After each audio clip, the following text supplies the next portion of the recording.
We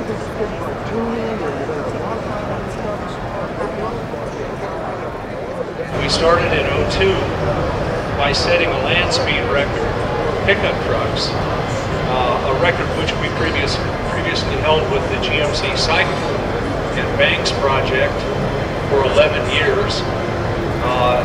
I decided let's beat that with the diesel. But the difference was, instead of being a trailer queen that arrived at the salt flats in a trailer, we towed our trailer to the salt flats with the racer, got 24 miles per gallon, and reached a peak speed of 222 miles an hour. We later took it on the hot rod power tour, and it was the most economical and fastest vehicle on the hot rod power tour, and this is a pickup truck. Then we did the pickup truck on steroids. There's a large photograph in our display behind me of that S10. Cummins Common Rail was our first record-setting effort, and we followed it with a Duramax, a GM Duramax, in an S10 pickup. It is the first and only drag race pickup to run in the 7s. It's run a 772 at 180 miles an hour. There's more there, but we're about a half a second quicker than any other competition. So we've decided to move forward to the Dragster. And I'm really proud of what the guys have done with this one. If we can start pulling the cover, please. I went to a dear friend by the name of Mike Spitzer for the chassis. Made a few trips to Indianapolis where Mike has his shop. Talked about the concept, talked about the off-idle power,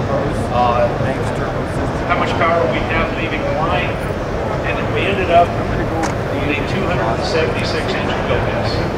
So overall, the car is close to 300 inches. The car has a slip joint chassis, which means there's two sections in the chassis that can slip apart to the upper tubes, which allows the front end to arch.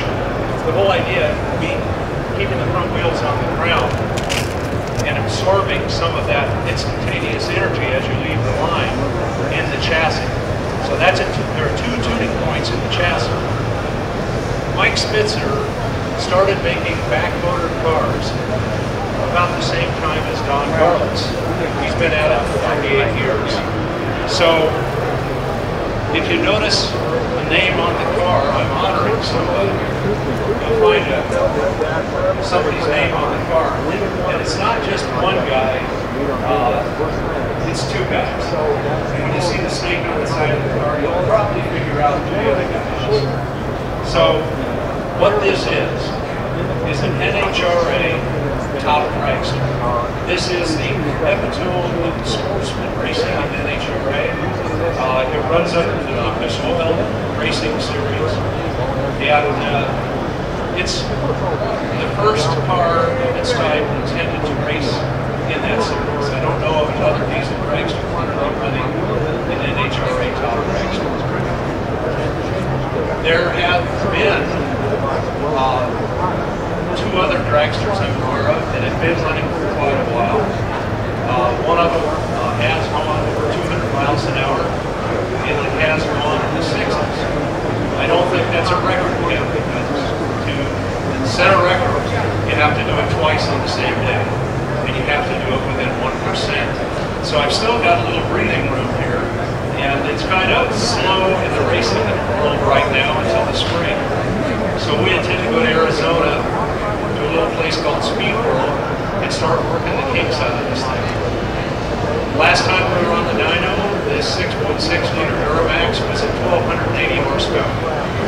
We're not done. We're evolving. The engine management is Banks and Bosch. We are evolving in parallel a marine engine program, and I'll announce today for the first time anywhere, Gale Banks marine engines, and the marine engine is right here at the front of the dragster. We are the exclusive worldwide supplier to the marine industry of the 6.6-liter Duramax. signed that with GM Powertrain just a few weeks ago. So it's been a long time evolving, but in hopes of it, the signing, which we did with GM a few weeks ago, we've developed an ECU that allows us to run the marine engine, and it's also on the Dragster. So it's a motorsports / marine engine control unit, which is the key element here. Without that, you don't have a marine engine or a diesel Dragster. Our hope is to set a record before anybody else, over 200 and in the 60s. That's the desire. But more importantly, this car is intended to show ultimately the total prowess of diesel power. We will follow it with a streamliner. So we've done the street pickup truck speed record, and we still hold that record. It's an FIA international record. I've had somebody nipping at my heels on that one for the last 5 years. Our two-way FIA is 217 and change. They got my national record, which was 250. So they're getting close. We're not going to go back and run that thing again. I think there's a 240 in that truck, but we're not going to run it again until somebody kills our record. In the meantime, it's the Dragster and then the Streamliner. Our Streamliner has already been 382 with a 300-inch 1953 DeSoto in it and a 1271 blower and about 40% nitro. That's about 950 horsepower or 1280. We just need to make that live for 120 seconds above 1,000 horsepower, and we figured we could knock on the door of 400 miles an hour with the diesel. Good old American hot rod diesel. One engine, rear wheel drive. It's just a hot rod. In fact, the technology is very much like this Dragster, only our Streamliner is 32 feet long and 28 inches wide. So a little bit different. It has a vertical stabilizer on the rear. So you'll see that coming. The whole idea is to move diesel into the mainstream on the street as well as on the track. So we have a range of new things coming beyond this.